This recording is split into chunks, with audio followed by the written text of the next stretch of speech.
Hello, my dear students. Today we are going to understand a chapter from the drama section 4.3a, A Midsummer Night's Dream, written by William Shakespeare.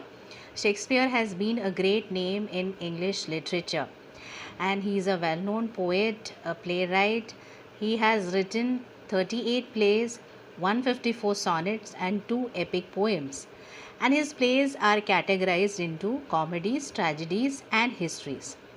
A Midsummer Night's Dream has been written at the marriage of a nobleman, and later on that came to be performed in the theatre. So now this is written in the Elizabethan era, so which believed in witches and spirits. Now let us try to have a summary of the drama. Okay, to understand, you have to first of all know who are the characters. Okay, so you can refer to page 154 of the textbook, whereby you can understand who are the characters in the play. Firstly, you have Theseus. He is the Duke of Athens who has won over Hippolyta in the war. So, those days, whenever the kings or the dukes used to have war, they used to win. If they would win, they could take the queen or the princess of that region, okay, and make them as their queen.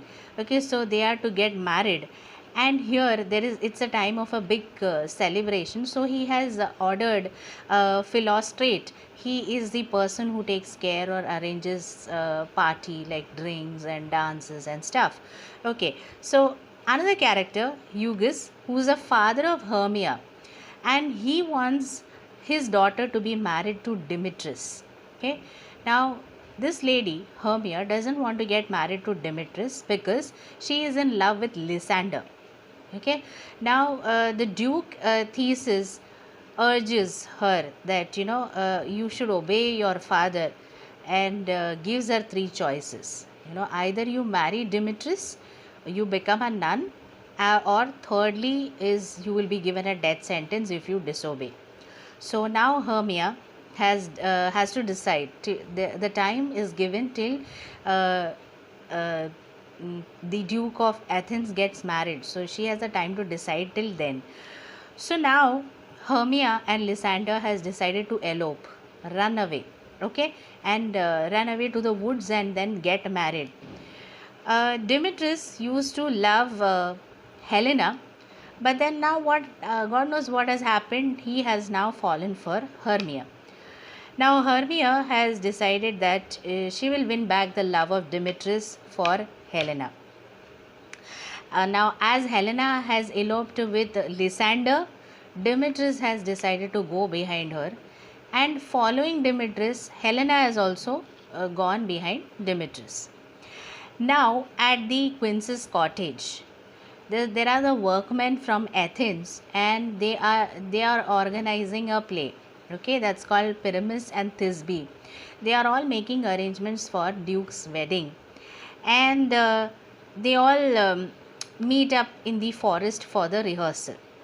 Now, in the woods, you know that Hermia and Lysander have eloped and gone to the forest. Now, here there is a king of fairies, Oberon, and the queen of fairies, Titania. Yet they are having a fight as to who will have the custody of an Indian boy. Okay, the duke, the king wants the child. Here the queen wants to take the custody of the child. Now, to teach a lesson, what he does is Oberon takes the help of Puck. Now, Puck is a very mischievous spirit. As I told you in the beginning, and during the Elizabethan era, they gave importance to spirit and witches. So, here Puck is a very mischievous spirit, and what he has done is he plans to use the magic potion, that is love in idleness. There is some magic potion, some liquid, okay, that if the juice is poured on the eyelids of a sleeping person, as soon as he gets up and the first person he sees, he is going to fall in love with that person, okay, after waking up. So now he plans to madden, he wants to make her mad. Oberon wants to pour that juice on the eyelids of Titania, make her mad, and snatch the Indian boy, the child from her. Now, at the same time, Oberon sees that Demetrius is having a very cold behavior towards Helena. He is supposed to be in love with Helena, but now he has lost his interest and has turned towards Hermia. Now, to develop feelings for Helena, what an idea he has, an idea that he will pour it on the eyelids of um, Demetrius, and when he wakes up, he will fall in love with. When he sees Helena, he will fall in love with her. So now he tells Puck to go and squeeze the magic juice on the eyelids of Demetrius. But then by mistake, what has happened is he has poured it on the eyelids of. Instead of pouring out on the eyelids of Demetrius, he pours it on the eyelid of Lysander. Now, Helena, who has entered the wood following Demetrius, is the first person whom Lysander sees after waking up. Okay, so things have gone wrong. He has fallen in love. So Lysander has fallen in love with Helena. Okay, now Titania. Puck was supposed to pour this juice on the eyelids of Titania as well. Now, when Titania wakes up, she falls in love with a man, workman of Athens. Okay, his name is Bottom, and when she wakes up, she falls in love with him. Now, Puck, what he has done is, with his magical powers, he has turned Bottom's head into that of an ass. Okay, um, and Titania is completely gone mad now. Okay, now after all this, doing all this, Puck thinks that he has won the heart of Oberon, but then when he has punished Titania as well as Bottom also. Okay, he has transformed him into that of an ass. His head has been transformed. So when Oberon realizes that Puck has committed a big blunder, what he does is he himself goes and pours some magic potion in the eyes of Demetrius, and he tells Puck to go and fetch Helena immediately. So when he wakes up, he is going to see Helena first. Okay, so that he will be able to restore the love for Helena, Demetrius' love for Helena.